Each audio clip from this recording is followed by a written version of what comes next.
இருக்கணும். ஏன்னா பார்ட்டிஸில் வந்து காங்கிரஸில் பாருங்கள், அந்த பேசின பிட்ராடோங்கிற பர்சனை again they have included their party. ஒரு தடவை சொன்னால் அவ்வளோதான், அது திரும்பி எடுத்துகிட்டு சேர்த்துருவாங்க. இங்கே ஒரு Shivaji Krishnamurthy again he is talking the same, அந்த இதை ஃபில்தியாக தான் பேசிகிட்டு இருக்காங்க. அது மாதிரி பேசுகிறவங்கள இவங்க என்டர்டெயின், அவங்க வந்து அவங்களெல்லாம் விட்டு கொடுக்க முடியாது யாருமே. அந்த பார்ட்டியெல்லாம் தே ஆர் சப்போர்ட்டிங் தம், எல்லாம் அவங்களுக்கு வந்து ஒரு என்டர்டெயின்மெண்ட் மாதிரி அவங்க மைண்டில் நினைக்கிறத இவங்க எக்ஸ்ப்ரெஸ் பண்ணுறாங்கங்கிறது தான் அவங்களோட தாட்டே.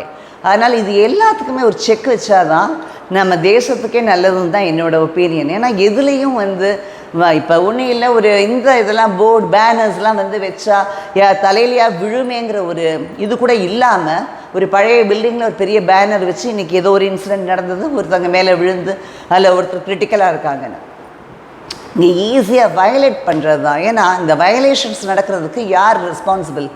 அந்த நிமிஷத்துக்கு யாரோ ஒருத்தனை பிடிச்சி போடுறது.